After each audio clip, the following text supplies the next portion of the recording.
अब इस बीच एक और बड़ी खबर निकलकर सामने आ रही है। आपको बता दें, संदिग्ध विदेशियों को 30 दिन तक रखा जाएगा। पश्चिम बंगाल से आपको खबर बता रहे, बंगाल में घुसपैठियों पर सख्त एक्शन की तैयारी तेज हो चुकी है। हर जिले में होल्डिंग सेंटर बनाए जाएंगे। संदिग्ध विदेशियों को 30 दिन तक वहां पे रखा जाएगा। घुसपैठ रोकने के लिए बीएसएफ को यहां पर 27 किलोमीटर जमीन सौंपी जाएगी। तो देखिए, पश्चिम बंगाल में अवैध घुसपैठ और संदिग्ध विदेशियों पर कार्रवाई अब तेज हो चुकी है। राज्य सरकार ने हर जिले में होल्डिंग सेंटर बनाने का फैसला लिया है, जहां पकड़े गए संदिग्ध विदेशियों को जांच पूरी होने तक रखा जाएगा। वहीं देखिए, सरकार की तरफ से भारी जो आदेश है उसके मुताबिक इन लोगों को अधिकतम 30 दिन तक सेंटर में रखा जाएगा और सत्यापन के बाद बीएसएफ को सौंप दिया जाएगा। सरकार का कहना है कि यह कार्रवाई इमिग्रेशन एंड फॉरेंस एक्ट 2025 और केंद्र की गाइडलाइन के तहत की जा रही है। वहीं आपको बता दें, बांग्लादेश सीमा पर घुसपैठ रोकने के लिए 27 किलोमीटर जमीन बीएसएफ को सौंपी जा चुकी है। तो देखिए, शुभेंदु सरकार लगातार सत्ता में आने के बाद यहां पे ताबड़तोड़ एक्शन ले रहे हैं। और आपको बता दें, देखिए, पहले भी उन्होंने कहा था कि सबसे पहले घुसपैठियों के खिलाफ और तमाम जो बांग्लादेशी रोहिंग्या है जो अवैध तरीके से सीमा पार करके यहां पर पश्चिम बंगाल में दाखिल हो चुके हैं, उनके ऊपर कार्रवाई होगी, सख्त कार्रवाई होगी। और इसके खिलाफ अब देखिए, यहां पर बड़े एक्शन लेते हुए शुभेंदु अधिकारी नजर आ रहे हैं। होल्डिंग सेंटर बनाए जाएंगे। आपको बता दें, जब तक कि उनकी डिपोर्टेशन की प्रक्रिया पूरी नहीं होती है, तब तक इन तमाम संदिग्ध विदेशियों को और जो घुसपैठिए हैं, जो रोहिंग्या बांग्लादेशी रोहिंग्या हैं, उन सभी को इस होल्डिंग सेंटर में रखा जाएगा। और इसके लिए आपको बता दें, बीएसएफ को 27 किलोमीटर की जमीन भी सौंपी जा चुकी है। रैनिक दत्ता हमारे सहयोगी हमारे साथ जुड़ चुके हैं ज्यादा जानकारी के साथ। रैनिक, देखिए, जिन एक्शंस के बाद यहां पे शुभेंदु सरकार की ओर से लगातार कहा जा रहा था, अब कहीं ना कहीं जमीनी स्तर पर साफ तौर पर नजर आ रहा है जिस प्रकार से बांग्लादेशी घुसपैठियों के खिलाफ वो एक्शन ले रहे हैं। एकदम देखिए, घुसपैठ को लेकर एकदम सख्त कानून जो है वो अभी पश्चिम बंगाल सरकार की तरफ से अपनाया जा रहा है, जिसमें शुभेंदु अधिकारी की तरफ से एकदम स्पष्ट किया गया है कि 45 दिन के अंदर जो बॉर्डर है उसको सिक्योर जिस तरीके से किया जाएगा, उसी तरीके से जो घुसपैठ है उनको डिटेक्ट, डिलीट और डिपोर्ट ये सिस्टम के अपनाते हुए पश्चिम बंगाल में जो घुसपैठ है उनको खत्म किया जाएगा। और शुभेंदु अधिकारी की तरफ से एकदम स्पष्ट किया गया था कि कोई भी अगर लीगल तरीके से भारत में हो, उसका इंफॉर्मेशन पुलिस के हाथ आ जाए तो उसको अरेस्ट ना करके डायरेक्ट डिपोर्ट किया जाए।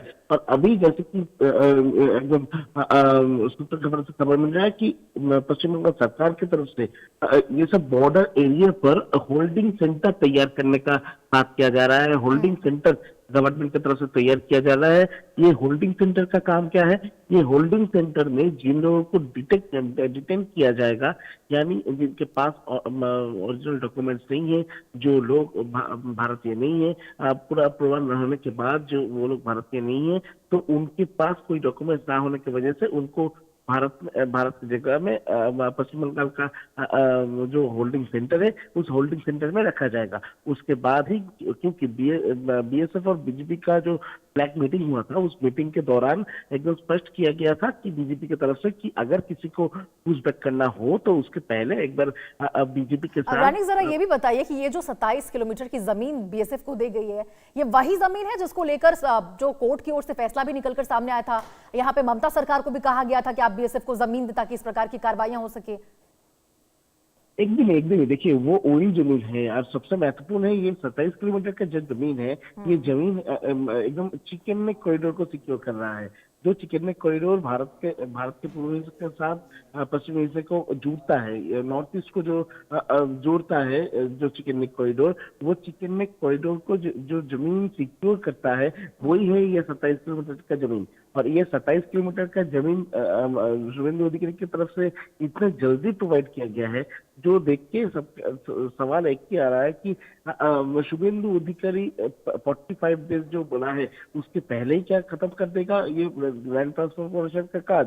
क्योंकि देखिए, जैसा कि जो नवान्न एकदम एडमिनिस्ट्रेशन बॉडी के सूत्र के हवाले से जो खबर मिल रहा है कि ऑलरेडी कौन से जमीन देना होगा बीएसएफ को, उसको लैंड एक्विजिशन का जो काम ऑलरेडी वेस्ट बंगाल गवर्नमेंट की तरफ से किया जा रहा है। वेस्ट बंगाल गवर्नमेंट अब तो जरा ये भी बताइए रानी कि आखिर कब तक, कितने दिन तक ये प्रक्रिया चल सकती है और संभावना क्या है, कब तक ये डिपोर्टेशन की जो प्रक्रिया है वो पूरी हो जाएगी? देखिए, ये जमीन हस्तांतरण की जो प्रक्रिया, ये करीब 45 डेज के अंदर कंप्लीट किया जाएगा। और उसके साथ साथ ही बीएसएफ की तरफ से कहा गया है कि जमीन मिलने के तुरंत बाद ही बॉर्डर में फेंसिंग लगाने का काम जो है वो कंप्लीट करने का करेंगे बीएसएफ, ऐसा सूत्रों का खबर है। और उसके साथ साथ शुभेंदु अधिकारी बिल्कुल ने रानिक, तो कहा यहाँ पे है- देखिए साफ तौर पर शुभेंदु अधिकारी बड़े बड़े एक्शन ले रहे हैं और उसमें से वो एक बड़ा एक्शन वो जिन्होंने साफ तौर पर जिसमें उन्होंने कहा था कि घुसपैठियों के खिलाफ और तमाम जो अवैध निर्माण है उसके खिलाफ एक्शन लिया जाएगा। ठीक है, बहुत बहुत शुक्रिया रानिक आपका तमाम जानकारी के साथ जुड़ने के लिए।